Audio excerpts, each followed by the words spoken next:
The next step is to get our players onto the screen and also get them to be able to move around. So what we're going to do is click on the players, and we actually want them to appear even on the Gotcha screen. Right? Maybe you don't want that to happen, and if that's the case, then let me know and I could show you how to make it so that they appear when the map switches.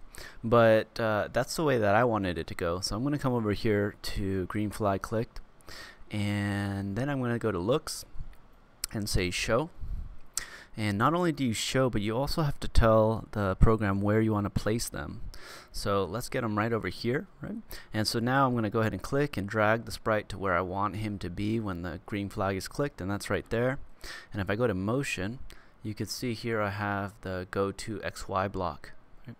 And this X and Y represents a number on the X axis sideways, and then the Y represents a number on the Y axis up and down. And so an easy way to think about this is, or an easy way to look at it is like this. And so the x-axis is sideways, this is the x-axis, and then the y-axis is vertical. And you can see here on the x-axis, 0 is in the center of the screen, and then we have negative 240, which is the far left of the screen. We have positive 240, which is the far right of the screen, and we have 0 on the y is the center, and then 180 is up at the top, and negative 180 is here down at the bottom. And so if my character is here, you could see it's like negative 200 and positive 170 on the Y. And like if we go over here to motion, oh, I'm sorry, yeah, I can't go to motion because I'm on the backdrop, but you can notice here that anywhere I place the player, he has a very unique X and Y coordinate, right? Where does he cross the x-axis? Right here, right about 100. And where does he cross the y-axis? Right here, which is right about 70 or 80. And so anywhere you place him, he's going to have a unique X and Y coordinate.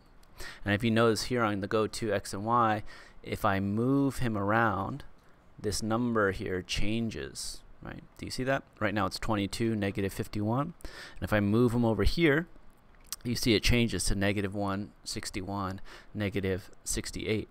So wherever I place him is wherever this Go2 block is going to put him. Right?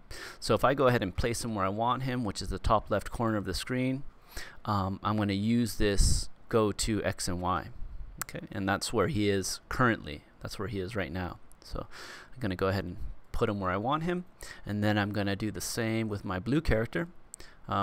Of course, I want to get rid of this backdrop because I was just using it to show you how the X and Y coordinates work.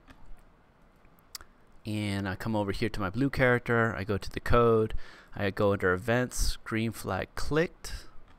I first need to see him, and he's on the screen, so I'm going to go to looks and go to show. And if I click on that, then he appears, and he's actually where I want him to be, right? So I'm going to go to motion.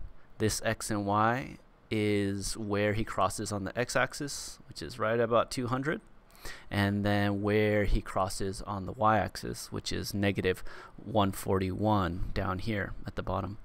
So I'm going to take that, put it right here, and that means if I'm playing my game and at the end of the game my red player is here and my blue player is up at the top, when I press the green flag, they are both going to start in the same location.